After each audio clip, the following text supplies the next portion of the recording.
Hello, everybody. Thank you for joining Geopolitics.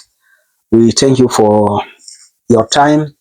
This time we are taking you to France, where the museum was invaded or was raided this morning, today on November 19th. The thieves got in the Museum of Louvre in France, in Paris. They stole 8 jewelries, items related to the royalty of France. You know, this is very shocking.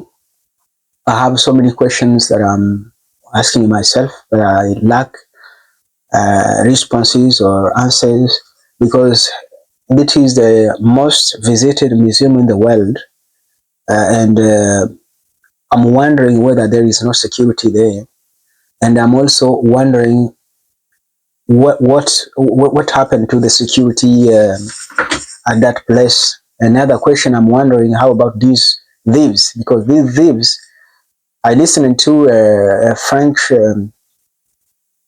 commentator. He said that these things cannot be solved, and it means these thieves will end up being caught because these things cannot be solved. No one is going to sell these things because these things are very well known. So I don't know what went through the mind of these thieves because they are going to end up getting caught because what they did, everybody in the world is aware of what happened, and the majority of people know these things because these are very uh, objects of high value, you see. So I'm going to show you the comments and also the reactions of other medias like DW and French 24. We're going to listen to what they had to say, but I'm very surprised on what happened because I don't know what the security, what went wrong with the security, but also why these individuals would invade a nice place like that one. So I'm surprised by these thieves. One French, not a French, but he's like an English, but he lives in France. He said this is these are thieves of the decade. So it was surprising what happened in France today. Hear the video of DW about this thing. In France are on the hunt for a team of 4 suspected thieves after a daytime robbery at the Louvre Museum in Paris. The French Culture Ministry says 8 items of jewellery were stolen, including some crown jewels, and has described their value as priceless.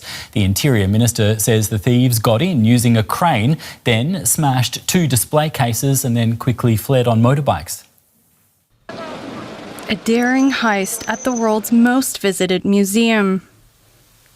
Just half an hour after the Louvre opened its doors to visitors, investigators say thieves used a mechanical ladder to reach an upper floor window and smash it, going in and out within minutes. To be completely honest, this operation lasted almost 4 minutes. It was quick. We have to say that these are professionals. Organized crime today targets objects of art, and museums, of course, have become targets, because France, as you know, is a country of heritage. Their target, the Apollo Gallery, home to France's remaining crown jewels. They escaped with 9 objects, including an emerald and diamond necklace, once gifted by Napoleon to his wife.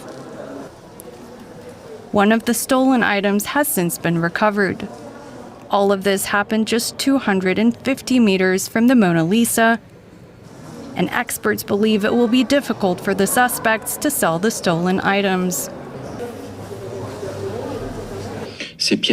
These pieces are too well known, too publicized. It's a bit like when the Mona Lisa was stolen. You see, the thief at the time didn't realize the scale of his act, and in fact they found the Mona Lisa under his bed. It was completely unsellable. So here, the pieces are unsellable, except that they're made of precious metals. Remarkably, no one was hurt. Footage from the scene showed confused tourists being steered out of the glass pyramid where the main entrance is, as officers closed nearby streets. We were booked on a tour and got inside and were immediately told that there was something going on. There was police cars coming through, and stood in line for like 40 minutes until they finally got confirmation that it had been closed. The museum remained closed for the rest of the day, while authorities search for clues to track the suspects behind the brazen robbery. I'd like to welcome Tim Carpenter now, Managing Director of Argus Cultural Property Consultants, a firm that specialises in the protection and preservation of fine art and antiquities. He's also a former head of the FBI's art crime team and joins us from Little Rock, Arkansas. Welcome to you. I'd like to ask you initially, Tim, what was your reaction when you heard about this theft? Oh, well, thanks for having me on, Jared. I think you can imagine my reaction was about like everyone else's. Imagine my surprise when I woke up to hear about this terrible crime. Yeah, and given your experience, how do you think that such a bold robbery could happen in broad daylight at what is the world's most visited museum, given all of the security measures that you would assume are in place there? Well, look, I mean, the Louvre is the most visited museum in the world, but it's also one of the most well-protected museums in the world. They have a great security program, and it's very strong there. But let's be clear, no museum anywhere in the world is impervious to dedicated intentional criminal activity. It's just the very nature of the museum, right? Their mission is to be open to the public and to be inviting and accessible. They also just happen to house billions of dollars in art and cultural heritage. And so that dynamic makes any security program a challenge. But given what you've just said, could we perhaps assume that given the security measures that you've said are in place, that the thieves would have been professional? They would know what they were doing? Yeah, for sure. These were definitely professional thieves. This was a targeted crime. I think they had done their homework. They had obviously cased the gallery and knew exactly where to make their entry, and had a good plan in place. Why do you think they would target the Louvre? Wouldn't there be easier targets in Paris to get to? Well, for sure, there are easier and softer targets, as we would call them in our vernacular, but no other institution that houses the crown jewels, right? So that makes for a juicy target, if you will. Yeah, fair enough. Now, I guess people are wondering what's going to happen to these pieces, and I guess focus is turning to the black market. How does the black market work for what the Culture Ministry has described as priceless pieces?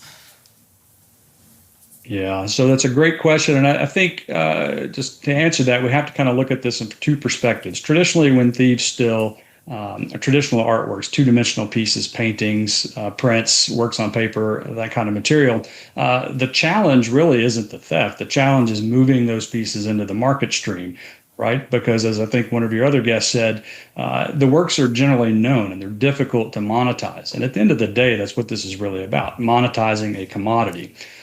When we talk about precious gemstones and precious metals, which have been increasingly targeted by thieves, particularly in Europe,